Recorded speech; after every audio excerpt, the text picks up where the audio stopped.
Hello, good morning, जोहार। मैं राजू और आप देख रहे हैं 24 झारखंड न्यूज। चलिए जानते हैं झारखंड की आज की 25 मुख्य बड़ी खबरों को। मंगलवार से 5 दिनों तक झारखंड में बंद रहेगी शराब की दुकानें। झारखंड में मंगलवार की या 1 जुलाई से अगले कुछ दिनों तक खुदरा शराब की दुकानें बंद रहेगी। दरअसल कल 30 जून को केएस मल्टी फैसिलिटी कंपनी का एग्रीमेंट राज्य सरकार के साथ समाप्त हो गया। इस मामले में फिलहाल सरकार की ओर से अवधि विस्तार नहीं किया गया है और न ही किसी तरह का नया आदेश लागू किया गया है। इस कारण वर्तमान में चल रही खुदरा शराब की सभी दुकानें अगले कुछ दिनों तक बंद रहेगी। मालूम हो, राज्य सरकार में झारखंड में शराब बिक्री के लिए नई उत्पाद नीति बनाई है। इसके तहत अब राज्य में निजी व्यवसायियों के द्वारा शराब की दुकानें चलाई जाएगी। नई उत्पाद नीति के तहत टेंडर होने तक शराब दुकानों का संचालन जेएसबीसीएल यानी झारखंड राज्य बिवरेजेस कॉर्पोरेशन लिमिटेड के द्वारा किया जाएगा। हैंडओवर और टेकओवर की प्रक्रिया पूरी होने तक सभी 1453 शराब की दुकानें बंद रहेगी। संभवतः 5 जुलाई तक यह प्रक्रिया पूरी हो जाएगी। इधर 4 से 5 दिनों तक शराब की दुकानें बंद रहेगी तो शराब की कालाबाजारी होने की भी संभावना है। जिन लोगों ने चोरी छिपे शराब छुपाए रखा होगा वे लोगों को ऊंची कीमत पर शराब बेचेंगे। इसके अलावा अंग्रेजी शराब नहीं मिलने पर लोगों का ध्यान अवैध रूप से चल रहे महुआ शराब पर भी पड़ेगा। हूल दिवस से पहले आदिवासियों पर पुलिस कार्रवाई के खिलाफ जिला मुख्यालयों पर भाजपा का प्रदर्शन। भारतीय जनता पार्टी यानी भाजपा की झारखंड इकाई साहिबगंज में हूल दिवस समारोह के दौरान आदिवासियों पर कथित पुलिस कार्रवाई के विरोध में मंगलवार शाम को सभी जिला मुख्यालयों में प्रदर्शन किया गया। भोगनाढ़ी क्षेत्र में हूल दिवस यानी विद्रोह दिवस पर आयोजित आधिकारिक समारोह से पहले साहिबगंज जिले के अधिकारियों के द्वारा कथित तौर पर एक मंच को ध्वस्त करने का विरोध कर रहे लोगों के एक समूह पर पुलिस ने सोमवार को लाठीचार्ज किया और आंसू गैस के गोले दागे। भोगनाढ़ी आदिवासी नेता सिद्धू कान्हू का जन्मस्थान है, जिन्होंने 1855-56 में ब्रिटिश शासन और स्थानीय जमींदारों के खिलाफ संथाल विद्रोह का नेतृत्व किया था। इसी आदिवासी विद्रोह की याद में 30 जून को हूल दिवस मनाया जाता है। झारखंड भाजपा के महासचिव और राज्यसभा सदस्य आदित्य साहू ने कहा कि भोगनाडीह में आदिवासी समुदाय पर लाठीचार्ज और आंसू गैस के गोले दागे जाने के विरोध में मंगलवार 1 जुलाई 2025 को शाम में सभी जिला मुख्यालयों पर झारखंड सरकार का पुतला जलाया। आदिवासी बचाओ मोर्चा और केंद्रीय सरना स्थल सेरम टोली बचाओ मोर्चा ने भी कहा है कि संगठनों के नेता मंगलवार शाम को रांची के अल्बर्ट एक्का चौक पर प्रदर्शन किया। रातू रोड फ्लाईओवर का उद्घाटन 3 जुलाई को नितिन गडकरी करेंगे लोकार्पण। ओटीसी मैदान में कार्यक्रम। राजधानी वासियों को ट्रैफिक जाम से राहत देने वाला रातू रोड फ्लाईओवर अब जनता को समर्पित होने जा रहा है। केंद्रीय सड़क परिवहन एवं राजमार्ग मंत्री नितिन गडकरी 3 जुलाई को इस बहुप्रतीक्षित फ्लाईओवर का लोकार्पण करेंगे। इसके साथ ही रांची क्षेत्र की अन्य राष्ट्रीय राजमार्ग परियोजनाओं का भी शिलान्यास किया जाएगा। ये जानकारी भारतीय राष्ट्रीय राजमार्ग प्राधिकरण के क्षेत्रीय कार्यालय से जारी पत्र में दी गई है। क्षेत्रीय पदाधिकारी मुकुंद टी अत्तारडे द्वारा जारी पत्र में बताया गया है कि यह कार्यक्रम 3 जुलाई 2025 को पिस्का मोड़ स्थित ओटीसी ग्राउंड में आयोजित होगा। इसमें केंद्रीय मंत्री गडकरी बतौर मुख्य अतिथि शामिल होंगे। पत्र के अनुसार झारखंड राज्य में राष्ट्रीय राजमार्गों से जुड़ी कई विकास योजनाएं चल रही हैं। इन्हीं में से कुछ को इस अवसर पर राष्ट्र को समर्पित किया जाएगा, जबकि कुछ का शिलान्यास किया जाएगा। एनएचएआई ने संबंधित विभागों और पदाधिकारियों से कार्यक्रम में सम्मिलित होकर इसे गरिमा देने की अपील की है। गौरतलब है कि रातू रोड फ्लाईओवर लंबे समय से निर्माणाधीन था। इसके चालू हो जाने से रांची शहर के पश्चिमी हिस्से में यातायात का दबाव काफी हद तक कम होगा और आमजन को बड़ी राहत मिलेगी। लातेहार में डोभा में डूबने से बच्चे की मौत, 6 घंटे बाद मिला शव। झारखंड समेत कई जिलों में मूसलाधार बारिश अब लोगों के लिए परेशानी का सबब बन चुकी है। जोरदार बारिश के कारण लबालब भरे एक डोभा में डूबने से बच्चे की मौत हो गई। घटना जिले के बालूमाथ थाना क्षेत्र के हेबना गांव के पास की है। दरअसल बच्चा आंगनबाड़ी केंद्र जा रहा था। इसी दौरान पैर फिसलने के कारण वो डोभा में डूब गया, जिससे उसकी मौत हो गई। पुलिस की जानकारी के मुताबिक हेबना गांव निवासी अनिल कुमार का बेटा गांव के पास में एक आंगनबाड़ी केंद्र में पढ़ने जाया करता था। मंगलवार को भी वो घर से आंगनबाड़ी केंद्र जाने के लिए ही निकला था। घर से आंगनबाड़ी जाने के रास्ते में एक पुराना डोभा बना हुआ है। पिछले कुछ दिनों से हुए भारी बारिश के कारण डोभा पानी से भरा हुआ था। आशंका जताई जा रही है कि पैर फिसलने के कारण बच्चा सीधे डोभा में जा गिरा होगा, जिससे उसकी मौत हो गई। इधर मृतक के परिजनों ने बताया कि सुबह 9 बजे ही वो घर से आंगनबाड़ी केंद्र जाने के लिए निकला था। दोपहर के बाद भी जब वो घर वापस नहीं लौटा तो घर वालों को चिंता होने लगी। जब परिजन उसे खोजने निकले तो रास्ते में डोभा के पानी में उसका चप्पल दिखाई दिया। डोभा के बीच में बच्चा का शव देखा गया था। इसके बाद परिजन आनन फानन में बच्चे को डोभा से निकालकर बालूमाथ अस्पताल पहुंचे, लेकिन चिकित्सकों ने जांच के बाद बच्चे को मृत घोषित कर दिया। हजारीबाग चिकित्सा प्रभारी डॉक्टर सतीश 3000 की रिश्वत लेते रंगे हाथ गिरफ्तार। एसीबी ने घर से बरामद किए 2,38,000 रुपए। हजारीबाग जिले के चौपारण सामुदायिक स्वास्थ्य केंद्र के प्रभारी चिकित्सा पदाधिकारी डॉक्टर सतीश कुमार को भ्रष्टाचार निरोधक ब्यूरो हजारीबाग की टीम ने 3000 रुपए रिश्वत लेते हुए रंगे हाथ गिरफ्तार किया है। ये कार्रवाई एसीबी की ट्रैप टीम द्वारा की गई। गिरफ्तारी के बाद जब सतीश कुमार के सरकारी आवास की तलाशी ली गई तो वहां से 2,38,500 रुपए नकद बरामद किए गए। इस राशि को लेकर जब उनसे पूछताछ की गई तो वे कोई संतोषजनक जवाब नहीं दे सके, जिसके बाद उक्त राशि को जब्त कर लिया गया। प्राप्त जानकारी के अनुसार दादपुर ग्राम पंचायत निवासी उज्जवल कुमार सिन्हा ने एसीबी हजारीबाग कार्यालय को आवेदन देकर शिकायत दर्ज कराई थी कि उनका डेटसन रेडी गो वाहन 14 मार्च 2024 को सामुदायिक स्वास्थ्य केंद्र चौपारण में ममता वाहन सेवा के लिए अनुबंधित हुआ था। इसके तहत वे नियमित रूप से अपनी सेवा दे रहे थे। 14 मार्च 2024 से 20 अक्टूबर 2024 तक की सेवा का भुगतान उन्हें 23 दिसंबर 2024 को उनके बैंक खाते में प्राप्त हुआ। इसके बाद 21 अक्टूबर 2024 से लेकर अब तक की सेवा का भुगतान लंबित है। जब उन्होंने बकाया भुगतान के लिए प्रभारी चिकित्सा पदाधिकारी डॉक्टर सतीश कुमार से संपर्क किया तो उन्होंने इसके एवज में 5,000 रुपये रिश्वत की मांग की। उज्जवल कुमार रिश्वत नहीं देना चाहते थे, इसलिए उन्होंने भ्रष्टाचार निरोधक ब्यूरो हजारीबाग को आवेदन देकर कार्रवाई की मांग की। एसीबी द्वारा की गई विधिवत जांच में पुष्टि हुई कि डॉक्टर सतीश कुमार ने उज्जवल कुमार सिन्हा से 3,000 रुपये की रिश्वत मांगी थी। इसके आधार पर भ्रष्टाचार निरोधक ब्यूरो हजारीबाग थाना में 30 जून को केस को दर्ज किया गया। इसके बाद एसीबी की टीम ने योजनाबद्ध तरीके से ट्रैप कार्रवाई करते हुए डॉक्टर सतीश कुमार, प्रभारी चिकित्सा पदाधिकारी सीएचसी चौपारण को 3,000 रुपये रिश्वत लेते हुए रंगे हाथ गिरफ्तार कर लिया।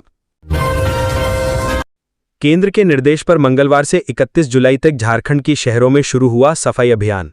नगर विकास एवं आवास विभाग ने केंद्र सरकार के आवासन एवं शहरी कार्य मंत्रालय के द्वारा जारी गाइडलाइन के आधार पर झारखंड के सभी नगर निकायों में 1 जुलाई से लेकर 31 जुलाई तक विशेष स्वच्छता और जागरूकता अभियान सफाई अपनाओ बीमारी भगाओ 2025 शुरू किया है। इसको लेकर नगर विकास एवं आवास विभाग के प्रधान सचिव सुनील कुमार तथा राज्य शहरी विकास अभिकरण के निदेशक सूरज कुमार की ओर से सभी निकायों को आवश्यक निर्देश भी दिए गए हैं। इस संबंध में नगर विकास एवं आवास विभाग की अपर सचिव ज्योत्सना सिंह ने भी वीडियो कॉन्फ्रेंसिंग के माध्यम से सभी निकायों के पदाधिकारियों के साथ बैठक कर सफाई अपनाओ बीमारी भगाओ अभियान को सफल बनाने का निर्देश दिया है। इस अभियान की कोशिश है कि शहरी नागरिक जल जनित और वेक्टर जनित बीमारियों को फैलने से रोकने के लिए स्वच्छता को एक सचेत, प्रबुद्ध एवं प्रभावी विकल्प बनाएं तथा शहरी प्रशासन डेंगू, मलेरिया, चिकनगुनिया आदि बीमारियों का प्रसार रोकने के लिए आवश्यक निवारक सफाई और उससे बढ़ावा देने वाले उपायों पर ध्यान केंद्रित करें। अभियान में बुनियादी ढांचे को मजबूती देने, बेहतर एवं स्थायी स्वच्छता संबंधी अभ्यास लागू करने और मानसून के दौरान होने वाले दुष्प्रभाव को कम करने के लिए सामुदायिक भागीदारी को बढ़ावा देने हेतु तत्काल सामूहिक एवं अंतर क्षेत्रीय प्रयासों की आवश्यकता पर प्रकाश डाला गया है। शहर को रफ्तार देने के लिए सड़कों से हटाया जा रहा अतिक्रमण। पिस्का मोड़ से हटी कई दुकानें। केंद्रीय सड़क परिवहन मंत्री नितिन गडकरी 3 जुलाई को रातू रोड एलिवेटेड कॉरिडोर का उद्घाटन करेंगे। इसके मद्देनजर जोरों शोरों से तैयारियां चल रही हैं। सड़क किनारे सौंदर्यीकरण और पौधारोपण का कार्य किया जा रहा है। इसके अलावा सड़क के किनारे से अतिक्रमण भी हटाया जा रहा है। पिस्का मोड़ में आज मंगलवार को फिर से अतिक्रमण हटाने का बड़ा अभियान चलाया।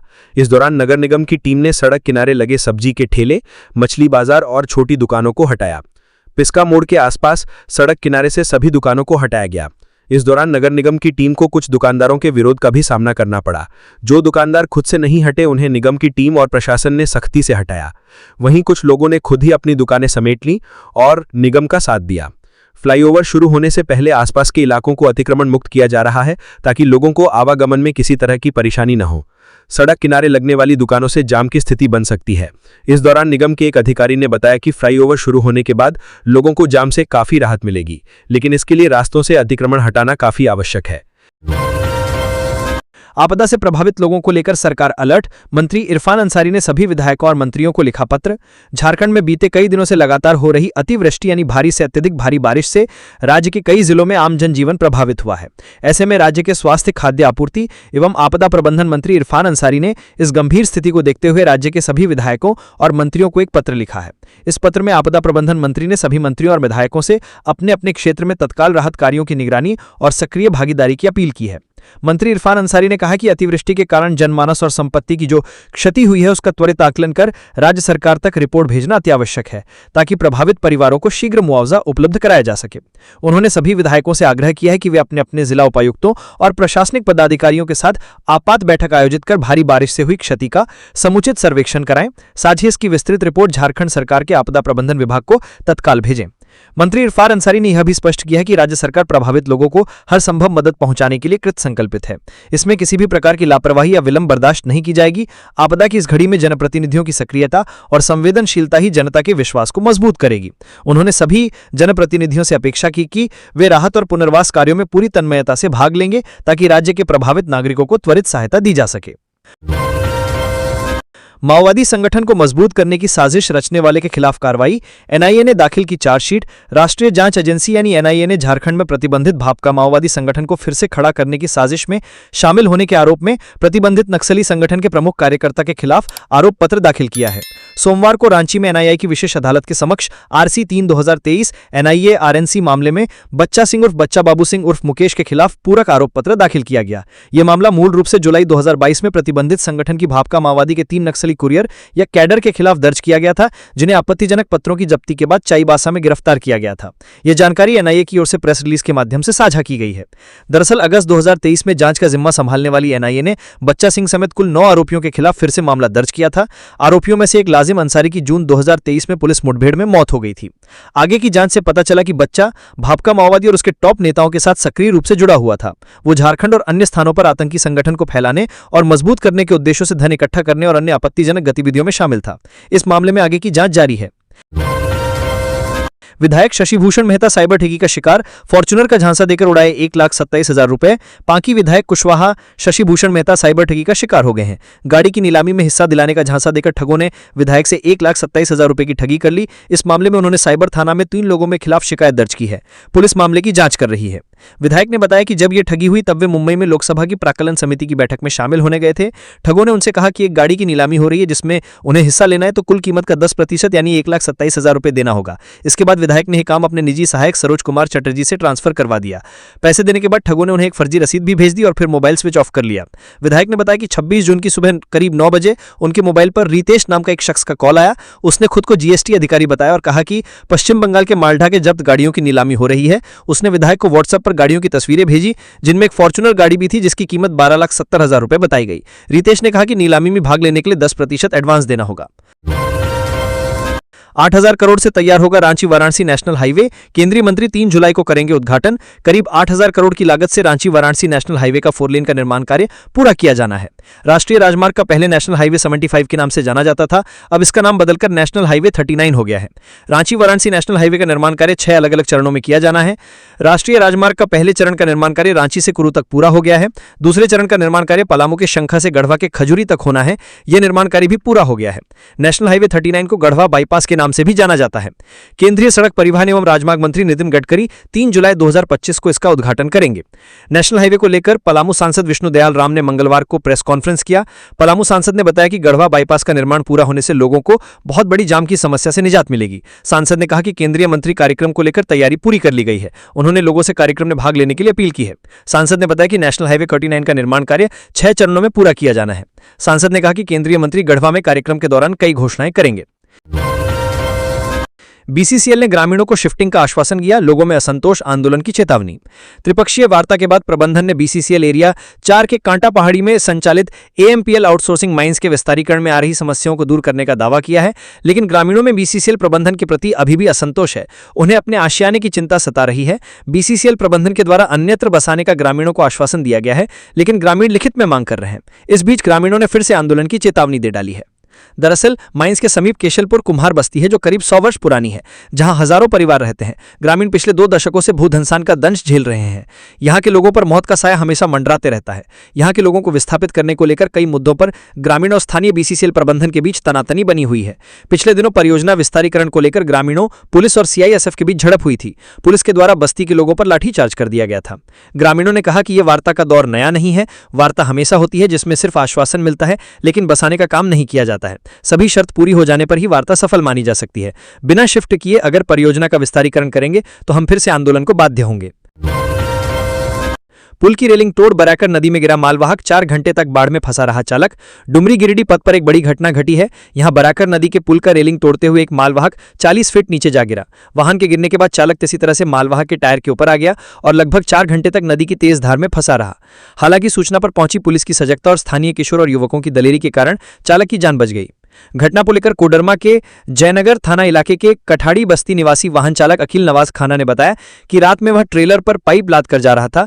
रात लगभग 1:15 से 1:30 बजे उनके वाहन का टायर फिसल गया और ट्रेलर रेलिंग तोड़कर नदी में नीचे जा गिरा। इस बीच वह किसी तरह से ड्राइवर सीट से बाहर निकलकर टायर पर जा चढ़ा, फिर बचाने की गुहार लगाने लगा, लेकिन अंधेरा होने के कारण कोई सामने नहीं आ रहा था। चालक ने बताया कि इस बीच नदी के दूसरी तरफ से किसी ने टॉर्च की लाइट दिखाई। चूंकि वाहन से बाहर निकलने के दरमियान उसने भी टॉर्च निकाल लिया था, तो उसने भी टॉर्च मारा। फिर थोड़ी देर बाद पुल पर उसके साथी भी पहुंच गए और रस्सा फेंककर उसे सहारा दिया। फिर पुलिस पहुंची और स्थानीय युवकों के साथ मिलकर उसे बाहर निकाला। पूर्व अंतर्राष्ट्रीय हॉकी खिलाड़ी विमल लकड़ा की हालत गंभीर बनी हुई है। रांची के क्यूरेस्टा अस्पताल में भर्ती पूर्व अंतर्राष्ट्रीय हॉकी खिलाड़ी विमल लकड़ा की स्वास्थ्य स्थिति गंभीर बनी हुई है। जानकारी के अनुसार उनके सिर में गहरी चोट आई है। जानकारी के अनुसार उनके सिर में खून के थक्के जम गए हैं। फिलहाल रांची के क्यूरेस्टा अस्पताल के आईसीयू में इनका इलाज चल रहा है। इस संबंध में मिली जानकारी के अनुसार विमल लकड़ा बीते कुछ दिनों से सिमडेगा के अपने पैतृक गांव में ही थे, जहां वे खेत में अचानक गिरकर बेहोश हो गए। सिमडेगा सदर अस्पताल ले जाने पर डॉक्टरों ने उनकी गंभीर स्थिति को देखते हुए उन्हें रांची रेफर कर दिया है। जानकारी के अनुसार उनके सिर में खून के थक्के जम गए हैं। फिलहाल रांची के क्यूरेस्टा अस्पताल के आईसीयू में उनका इलाज चल रहा है। मालूम हो 45 वर्षीय विमल लकड़ा अपने हॉकी के करियर में कई अंतर्राष्ट्रीय टूर्नामेंटों में भारत का प्रतिनिधित्व कर चुके हैं। उनके स्वास्थ्य की खबर सुनते ही हॉकी जगत, खेल प्रेमियों और उनके प्रशंसकों के बीच चिंता का माहौल बन गया है। हर कोई उनके जल्द स्वस्थ होने की कामना कर रहे हैं। झारखंड के सारंडा जंगल में बनेगा वन्यजीव आश्रणी। 12 साल बाद सरयू राय की पीआईएल निष्पादित। झारखंड हाईकोर्ट ने सारंडा जंगल में अवैध खनन से हो रहे प्रदूषण मामले में विधायक सरयू राय की ओर से दायर जनहित याचिका पर मंगलवार को सुनवाई की। झारखंड हाईकोर्ट के chief justice MS Ramchandra Rao और जस्टिस राजेश शंकर की खंडपीठ ने इस मामले की सुनवाई के दौरान प्रार्थी और राज्य सरकार का पक्ष सुना। इस मामले में प्रार्थी की दलील सुनने के बाद खंडपीठ ने जनहित याचिका को निष्पादित कर दिया। 12 साल बाद ये जनहित याचिका निष्पादित की गई है। प्रार्थी की ओर से अधिवक्ता दिवाकर उपाध्याय ने सुप्रीम कोर्ट में लंबित मामले में दिए गए आदेश की प्रति झारखंड हाईकोर्ट के chief justice MS Ramchandra Rao और जस्टिस राजेश शंकर की खंडपीठ के समक्ष प्रस्तुत की। सुप्रीम कोर्ट ने सारंडा में वन्य आश्रणी बनाने का आदेश दिया है। प्रार्थी विधायक और झारखंड के पूर्व मंत्री सरयू राय ने वर्ष 2012 में झारखंड हाईकोर्ट में जनहित याचिका दायर की थी। उन्होंने सारंडा जंगल और आसपास के इलाकों में आयरन ओर से हो रहे प्रदूषण को रोकने की मांग की थी। चतरा पुलिस की कार्रवाई, टंडवा में अवैध हथियार के साथ युवक गिरफ्तार। चतरा पुलिस ने टंडवा थाना क्षेत्र में मारपीट की घटना के दौरान हथियार लेकर घूमने की सूचना पर त्वरित कार्रवाई करते हुए एक अभियुक्त को गिरफ्तार किया है। इस कार्रवाई के दौरान एक देसी राइफल और अन्य सामान भी बरामद किया गया। चतरा के एसपी सुमित अग्रवाल को गुप्त सूचना मिली थी कि टंडवा में एक लड़ाई के दौरान कुछ युवक हथियार लेकर घूम रहे हैं। सूचना की गंभीरता को देखते हुए एसपी ने तत्काल कार्रवाई के निर्देश दिए। पुलिस अधीक्षक के निर्देश पर टंडवा एसडीपीओ प्रभात कुमार रंजन के नेतृत्व में एक विशेष टीम गठित की गई और मौके पर छापेमारी की गई। छापेमारी के दौरान पुलिस ने एक 315 बोर का देसी राइफल, साथ ही 315 बोर देसी राइफल का टूटा हुआ लकड़ी का बट और बॉडी बरामद किया। इसके अलावा एक ग्लैमर बाइक और एक रेडमी फोन भी जब्त किया गया। पुलिस ने मौके से सिकंदर उर्फ जगदीश राम नामक अभियुक्त को गिरफ्तार किया है, जो थाना क्षेत्र के मिसराल टोला खीखर निवासी द्वारिका राम का पुत्र है। पुलिस के अनुसार गिरफ्तार अभियुक्त का पूर्व में भी आपराधिक इतिहास रहा है। इस कार्रवाई से इलाके में अवैध हथियारों के साथ घूमने वाले अपराधियों में भय का माहौल है। चतरा पुलिस की ओर से अपराध नियंत्रण और शांति व्यवस्था बनाए रखने के लिए लगातार अभियान चलाया जा रहा है। भोगनाडीही उपद्रव मामले में बड़ा खुलासा, हथियारों के साथ गोड्डा से 2 गिरफ्तार, चंपई सोरेन के करीबी होने का दावा। साहिबगंज के भोगनाडीही में हुए उपद्रव के मामले में गोड्डा पुलिस ने बड़ी कार्रवाई करते हुए 2 आरोपियों को हथियारों के साथ गिरफ्तार किया है। पुलिस ने दावा किया है कि दोनों आरोपी उपद्रव के मास्टरमाइंड हैं। गिरफ्तारी गोड्डा नगर क्षेत्र से हुई है, जहां से इनके पास से 3 हथियार और गोली भी बरामद किए गए हैं। गोड्डा एसपी ने मंगलवार को प्रेस कॉन्फ्रेंस कर इस पूरे मामले का खुलासा किया। ऐसा कहा जा रहा है कि गिरफ्तार किए गए दोनों व्यक्ति राजनीतिक रूप से प्रभावशाली हैं और पूर्व मुख्यमंत्री एवं बीजेपी नेता चंपई सोरेन के करीबी माने जाते हैं। यही नहीं, दोनों उनके सोशल मीडिया अकाउंट को भी संभालते थे। एसपी ने बताया कि गिरफ्तार लोग बरहेट, बोरियो, साहिबगंज में 20 जून से एक्टिव थे। ये जमशेदपुर में रहते हैं और इस एरिया में घूम रहे थे, तो कहीं ना कहीं इनकी मंशा थी कि होल दिवस के दिन कुछ गलत किया जाए। गिरफ्तार किए गए लोगों में एक का नाम सुधीर कुमार है और दूसरे का नाम गणेश मंडल है। मुख्य सचिव अलका तिवारी ने यूनिसेफ विभागों के साथ समन्वय बनाते हुए अपने कार्यों की समीक्षा का सिस्टम बनाए। झारखंड के सतत विकास लक्ष्य की उपलब्धि को लेकर यूनिसेफ के कार्यों की समीक्षा मुख्य सचिव अलका तिवारी की अध्यक्षता में मंगलवार को की गई। मुख्य सचिव अलका तिवारी ने यूनिसेफ को सभी संबंधित विभागों के साथ निरंतर समन्वय पर बल देते हुए निर्देश दिया कि वे अपने कार्यों की लगातार समीक्षा का सिस्टम बनाएं। उन्होंने कहा कि यूनिसेफ झारखंड के सतत विकास को लेकर जो कार्य कर रहा है वैसे ही कार्य व्यापक पैमाने पर राज्य सरकार भी कर रही है। इस स्थिति में एक दूसरे के डेटा राज्य के सतत विकास में काफी उपयोगी हो सकते हैं। इसके लिए विभागों के साथ पाक्षिक बैठक करने का निर्देश दिया। मुख्य सचिव ने कहा कि इन बैठकों में यूनिसेफ फील्ड के अपने कार्यों, अनुभव और सुझावों को साझा करे और ये देखे कि बच्चों को लेकर सरकार की योजनाओं के साथ कैसे बेहतर तालमेल के साथ काम किया जा सकता है। योजनाओं की निगरानी और उसके फलाफल पर फोकस पर भी उन्होंने बल दिया।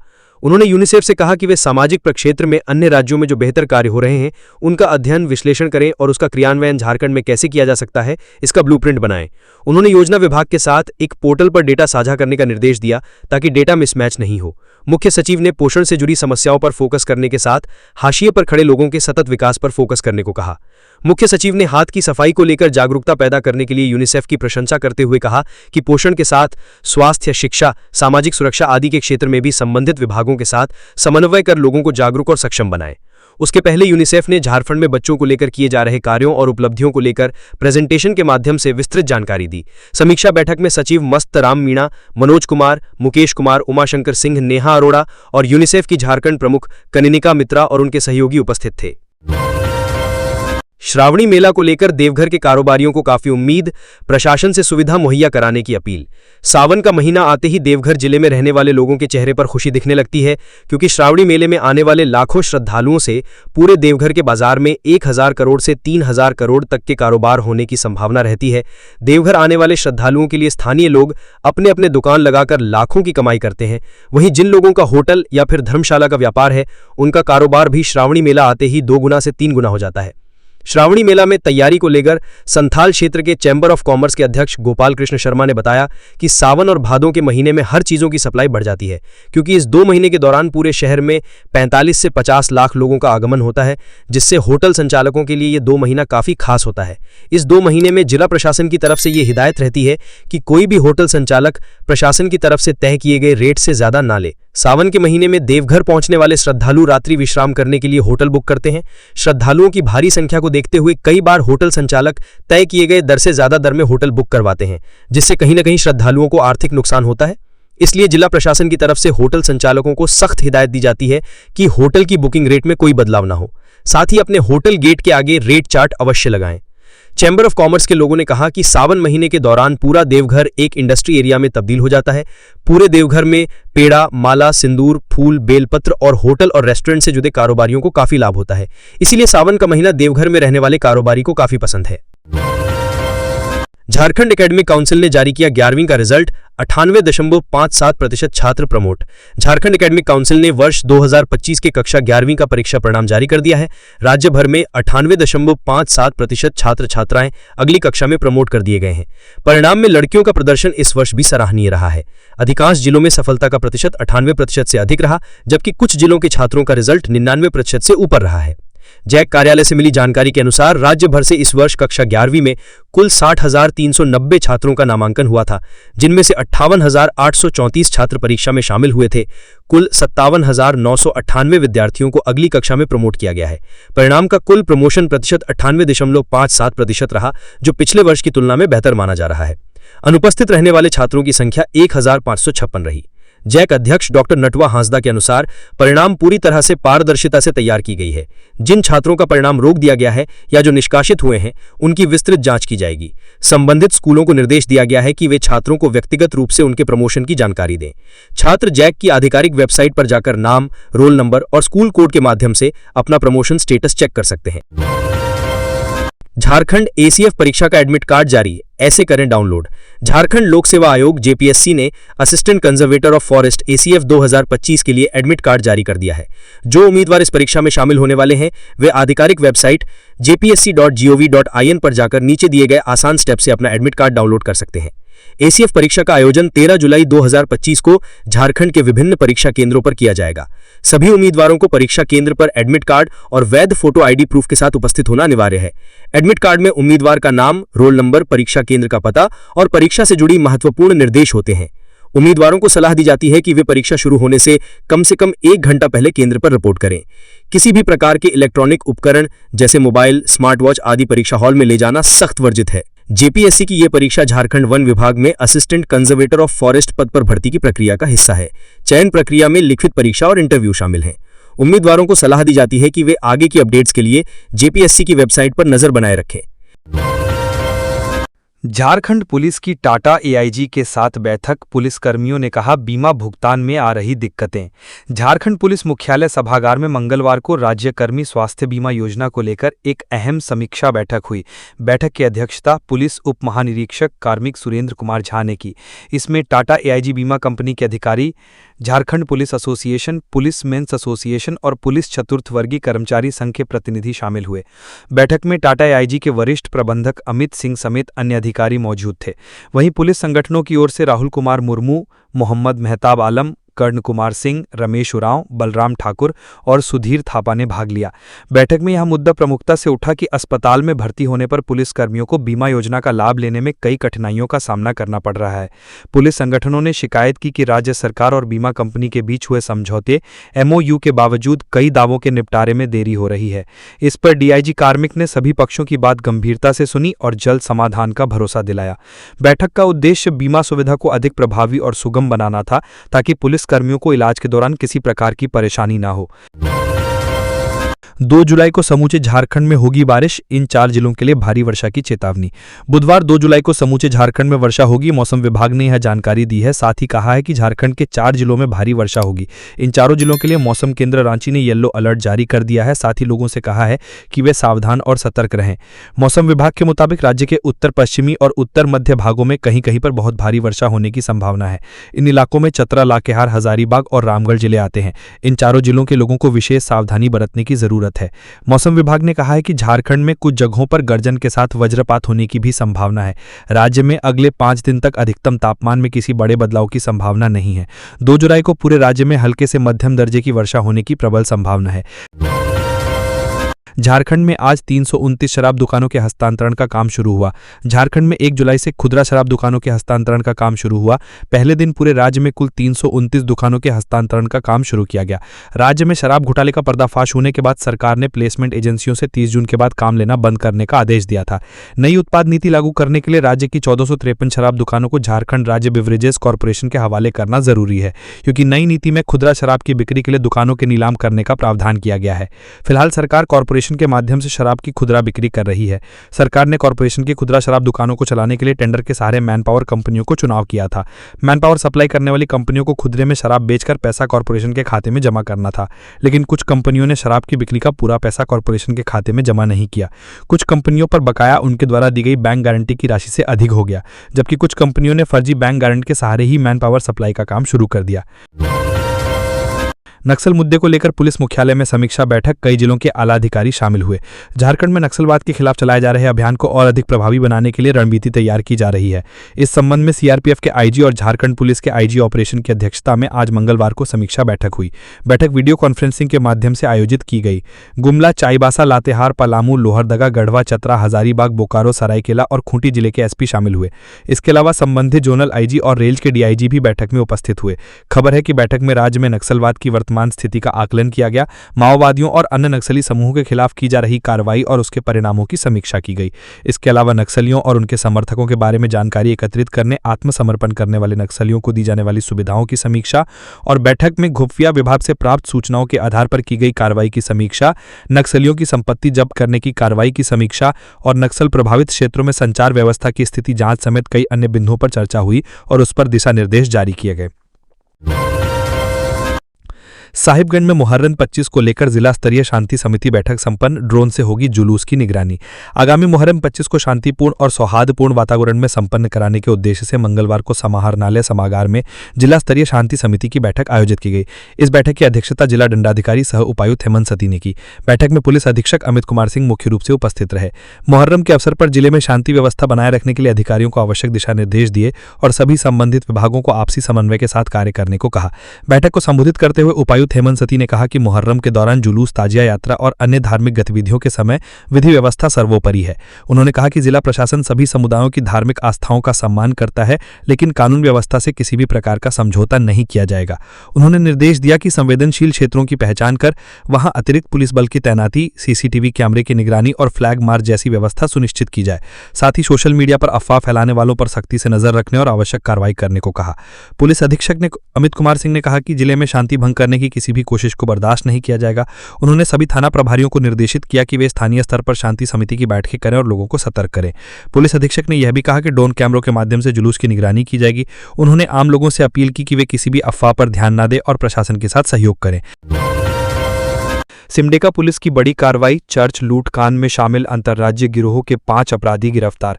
सिमडेगा जिले के बोलबा थाना अंतर्गत समसेरा चर्च पल्ली में धर्मगुरुओं पर हुए जानलेवा हमले और 6 लाख रुपए की लूट के मामले में पुलिस को बड़ी सफलता मिली है। सिमडेगा पुलिस ने इस कांड में शामिल अंतर्राज्यीय अपराधियों के गिरोह का पर्दाफाश करते हुए ओडिशा से 5 अभियुक्तों को गिरफ्तार किया। एसपी सिमडेगा एम अर्शी ने प्रेस वार्ता में बताया कि यह घटना 9 जून 2025 को हुई थी, जब कुछ अज्ञात अपराधियों ने समसेरा पल्ली के धर्मगुरुओं पर हमला कर 6 लाख रुपए की नकदी लूट ली थी। इस घटना के बाद बोलबा थाना कांड संख्या 9/2025 के तहत प्राथमिकी दर्ज कर अनुसंधान शुरू किया गया। घटना के उद्भेदन के लिए एसपी के निर्देश पर वरीय डीएसपी रणबीर सिंह के नेतृत्व में एक विशेष अनुसंधान दल का गठन किया गया। पुलिस ने तकनीकी जांच और गुप्त सूचना के आधार पर ओडिशा में छापेमारी कर इस मामले में शामिल 5 अभियुक्तों को गिरफ्तार किया। गिरफ्तार हुए अभियुक्तों में दिलीप बरवा के पास से 9,000 रुपए नगद, 8 जोड़ी हैंड ग्लव्स, मास्क, हेडबैंड, कपड़े, मोबाइल फोन आदि बरामद हुए। विकास केरकेट्टा के पास से 5,000 रुपए नगद और एक मोबाइल फोन, सुनील लखवा के पास 4,000 रुपए नगद और मोबाइल फोन तथा अमित केरकेट्टा के पास 3,000 रुपए नगद और मोबाइल फोन तथा दीपक सिंह के पास से एक मोबाइल फोन बरामद किया गया। पुलिस के अनुसार इस गिरोह का एक और सदस्य अभी भी फरार है, जिसकी तलाश में झारखंड और ओडिशा के विभिन्न इलाकों में लगातार छापेमारी की जा रही है। एसपी एम अर्शी ने यह भी जानकारी दी कि यह गिरोह पूर्व में भी कई आपराधिक घटनाओं में संलिप्त रहा है। इस सफल कार्रवाई के लिए एसपी ने जांच टीम को 20,000 रुपए का नगद इनाम देने की घोषणा की। नई शिक्षा नीति का रांची विश्वविद्यालय में सफल क्रियान्वयन, बाकी विश्वविद्यालय अभी भी पीछे। झारखंड के उच्च शिक्षण संस्थानों में नई राष्ट्रीय शिक्षा नीति 2020 को लागू करवाने को लेकर अभी स्थिति साफ नहीं हो पाई है। इसी मामले को लेकर हाल ही में राज्यपाल संतोष गंगवार ने झारखंड के सभी सरकारी और निजी विश्वविद्यालयों के कुलपतियों एवं पदाधिकारियों के साथ एक अहम बैठक की थी। बैठक में विश्वविद्यालयों ने नीति के क्रियान्वयन को लेकर अपने अपने पक्ष रखे थे, लेकिन जमीनी हकीकत यह है कि राज्य के अधिकांश विश्वविद्यालयों में राष्ट्रीय शिक्षा नीति का पूर्ण क्रियान्वयन अब तक नहीं हो पाया है। हालांकि राज्य का सबसे पुराना शिक्षण संस्थान रांची विश्वविद्यालय इस दिशा में अग्रणी नजर आ रहा है। विश्वविद्यालय प्रशासन का कहना है कि उन्होंने 2 वर्ष पहले ही राष्ट्रीय शिक्षा नीति को लागू करने की दिशा में काम शुरू कर दिया था और अब इसका प्रभाव शैक्षणिक सत्र में दिखने लगा है। रांची विश्वविद्यालय ने इंफ्रास्ट्रक्चर डेवलपमेंट को प्राथमिकता देते हुए सबसे पहले इंटरनल क्वालिटी एश्योरेंस सेल को एक्टिव किया है। इसके साथ ही पाठ्यक्रम संरचना, मूल्यांकन प्रणाली, शिक्षक प्रशिक्षण एवं प्रशासनिक प्रक्रियाओं को राष्ट्रीय शिक्षा नीति के अनुरूप ढलने की प्रक्रिया भी तेज कर दी गई है। रांची विश्वविद्यालय में छात्रों के लिए डिस्पेंसरी, पुस्तकालय, खेलकूद सामग्री, छात्राओं और छात्रों के लिए अलग अलग रेस्ट रूम, शिक्षकों के लिए कॉमन रूम जैसी सुविधाएं मुहैया कराई गई हैं। विश्वविद्यालय का कहना है कि यह सब राष्ट्रीय शिक्षा नीति की सोच के अनुरूप है, जो गुणवत्तापूर्ण और समावेशी शिक्षा को बढ़ावा देती है। बोर्ड ऑफ स्टडीज से सिलेबस पास कराकर ही लागू किया गया है। पूर्व कुलपतियों और वरिष्ठ शिक्षकों ने भी रांची विश्वविद्यालय की इस पहल की सराहना की है और इसे अन्य विश्वविद्यालयों के लिए मॉडल बताया है। फिलहाल विश्वविद्यालय में नामांकन प्रक्रिया जारी है और प्रशासन का कहना है कि आगामी सत्र पूरी तरह से राष्ट्रीय शिक्षा नीति के दिशा निर्देशों के अनुरूप संचालित होगा। हजारीबाग में एनएसयूआई ने हूल दिवस की अनुमति नहीं मिलने पर विनोबा भावे विश्वविद्यालय के कुलपति का पुतला फूका। विनोबा भावे विश्वविद्यालय के कुलपति प्रोफेसर चंद्रभूषण शर्मा द्वारा हूल दिवस मनाने की अनुमति नहीं देने के विरोध में आज दिनांक 1 जुलाई को एनएसयूआई ने विश्वविद्यालय मुख्य द्वार के समीप पुतला बहनकर सांकेतिक प्रदर्शन किया। छात्र नेता अभिषेक राज ने बताया कि 25 जून को एनएसयूआई प्रतिनिधि मंडल ने कुलपति महोदय से मुलाकात कर विश्वविद्यालय परिसर स्थित आर्यभट्ट हॉल में 30 जून को हूल दिवस मनाने की अनुमति मांगी थी, लेकिन विश्वविद्यालय प्रशासन द्वारा कोई स्पष्ट जवाब नहीं दिया गया और अंततः कार्यक्रम की अनुमति नहीं दी गई। ऐसे में छात्र नेता अभिषेक राज ने कहा, हूल दिवस झारखंड के आदिवासी इतिहास और संघर्ष का प्रतीक है। 30 जून 1855 को सिद्धो कान्हो मुर्मू के नेतृत्व में संथाल आदिवासियों ने अंग्रेजों और जमींदारों के शोषण के खिलाफ विद्रोह किया था, जिसे हूल विद्रोह के नाम से जाना जाता है। ये दिवस झारखंड की अस्मिता, संघर्ष और बलिदान का प्रतीक है। झारखंड के किसी भी विश्वविद्यालय में अगर हूल दिवस जैसे ऐतिहासिक और सांस्कृतिक दिवस को मनाने से रोका जाए तो ये सिर्फ छात्र संगठन के साथ अन्याय नहीं बल्कि इस धरती के आदिवासी मूल निवासी समाज के अपमान के समान है। तो ये थी आज की झारखंड की टॉप बड़ी खबरें। इसी तरह झारखंड की हर छोटी सी बड़ी खबर देखने के लिए आप हमारे चैनल 24 झारखंड न्यूज को सब्सक्राइब करके बेल आइकन प्रेस कर ले, जिससे झारखंड की हर छोटी सी बड़ी खबर की अपडेट आप तक पहुंचता रहे। तो आज के लिए बस इतना ही, हमें दीजिए इजाजत, फिर मिलते हैं नेक्स्ट न्यूज में।